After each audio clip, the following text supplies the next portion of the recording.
Vous écoutez Culture Média sur Europe 1 jusqu'à 11h avec Thomas Hill, avec vos invités. Ce matin, Thomas, Pierre Maes et Virgile Caillé. Et à 9h51, c'est l'heure du journal des médias de Julien Pichenet. Avec un petit coup d'œil pour démarrer sur les audiences. Est-ce que les Jeux paralympiques ont été très suivis hier ? Eh bien, en prime, les Jeux ont été battus par le film de TF1. TF1 avait dégainé le film Plancha avec Lambert Wilson et Franck Dubosc pour faire face aux Jeux. Et ça a marché avec 3 200 000 téléspectateurs, 19% du public sur la une. Et dans le même temps, la première soirée de compétition des Jeux paralympiques sur France 2 donc, a été suivie par 2 200 000 personnes. Il y avait une forte concurrence hier soir, Thomas, avec aussi les traîtres sur M6. Oui. 2 millions de téléspectateurs, 10,8% du public. Et puis en deuxième partie de soirée, il y avait le retour de Quel jeu sur France 2 avec Léa Salamé et Laurent Luyat. 1 200 000 personnes ont suivi l'émission. Quel jeu était au-dessus de la concurrence hier soir, mais c'est inférieur au score que réalisait l'émission fin juillet, début août. Europe 1, le journal des médias. Et puis on commence donc ce journal des médias avec un artiste qui a annoncé son retour hier via son compte Instagram, c'est Kenji Girac. Ouais, l'interprète d'Andalouse, vainqueur de The Voice en 2014, a posté hier une vidéo pour informer ses fans de la sortie d'un nouveau titre à minuit pile, donc cette nuit.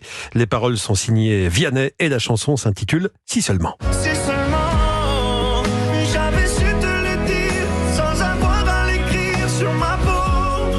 Si seulement j'avais su t'en parler sans Si seulement pour fêter donc les 10 ans d'amour entre Kenji Girac et son public. C'est en tout cas comme ça que le titre est présenté sur les réseaux sociaux. C'est aussi un moyen pour Kenji de présenter ses excuses après le scandale d'avril dernier.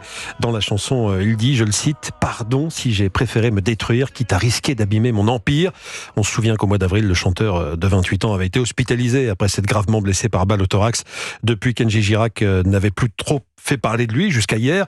Et les observateurs, Anissa, vous en faites partie, je le sais, ont pu remarquer qu'il avait aussi totalement nettoyé son compte Instagram. C'est-à-dire que toutes ses publications passées ont été effacées comme s'il voulait faire table rase du passé ou comme s'il voulait prendre un nouveau départ. Elle est jolie cette chanson, elle est très Vianney. Oh là, on reconnaît la patte Vianney. C'est vraiment, ça va être un tube. Ça sent le tube, effectivement. Allez, encore un record maintenant, un record de replay à J+7. Après L'amour est dans le pré, on en parlait sur M6, c'est au tour de Koh-Lanta sur TF1+, d'exploser les scores.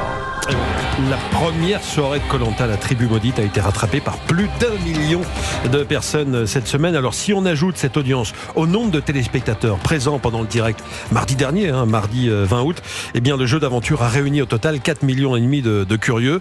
Mais le fameux record que Koh-Lanta vient de battre concerne plus précisément la cible, tant convoitée par les chaînes, à savoir les responsables des achats de moins de 50 ans qui représentaient 52% des téléspectateurs sur cette première. C'est un taux qui n'avait pas été atteint, Thomas, par Koh-Lanta depuis 23 ans, donc depuis le début des années 2000.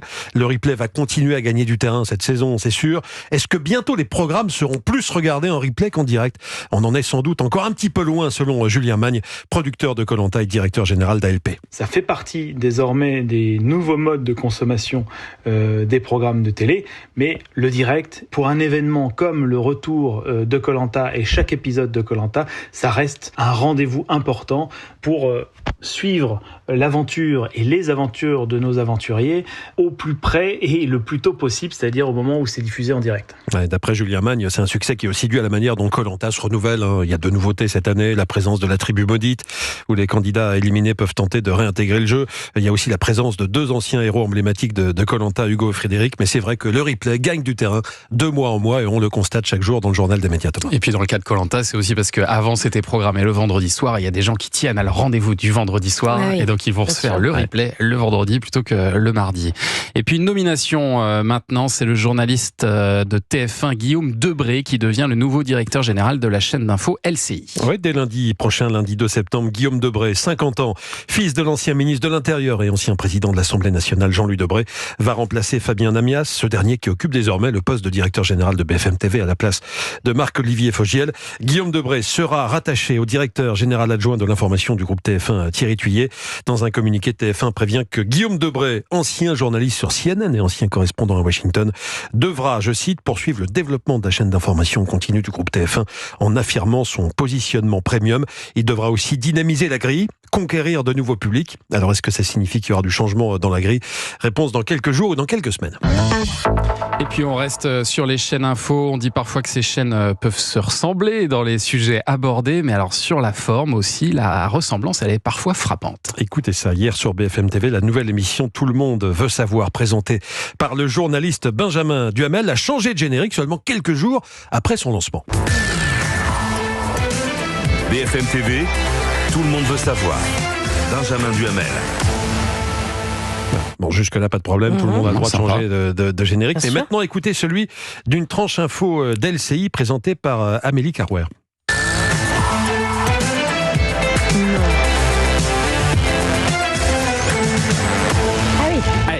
On peut dire effectivement que c'est la même musique, peut-être est-ce le même prestataire qui a fait tous ces génériques, même musique pour les deux chaînes qui sont pourtant concurrentes. On peut imaginer que Benjamin Duhamel va devoir changer donc pour la 3e fois depuis la rentrée de générique ces prochains jours.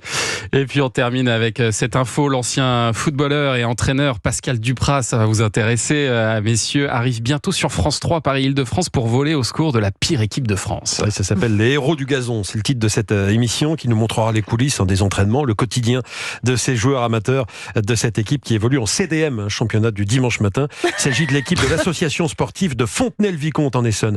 L'ancien entraîneur d'Évian-Thonon, Pascal Duprat, bien connu, entraîneur confirmé, va avoir du boulot. Bilan comptable de cette équipe l'an dernier en 20 matchs, 18 défaites, 1 nul, 1 victoire. Il y a une victoire quand même. C'est vrai qu'on peut mieux faire. Ils peuvent encore éviter la relégation. Tout va se jouer dans les prochains jours. Ouais. Ça part de très loin. C'est pour ça que ça va être intéressant. C'est un format qui est inspiré de l'émission belge du même nom. Ouais. Et c'est une émission qui commencera dans 2 semaines, le dimanche 15 septembre à 12h30, donc sur France 3. L'émission belge est géniale. L'émission belge est très très drôle. Vous connaissez Pierre Maes, j'imagine, l'émission belge. C'est vraiment très réussi. C'est dommage que ce soit que sur France 3 Paris-Île-de-France. Il faudrait ça en national. C'est génial ce concept. On espère que là, il y aura un replay disponible pour tout le monde. Bien sûr, les héros du gazon, on va suivre ça avec bonheur. Merci Julien pour ce journal des médias dont toutes les infos sont à retrouver dans notre newsletter média, inscription gratuite sur europe1.fr.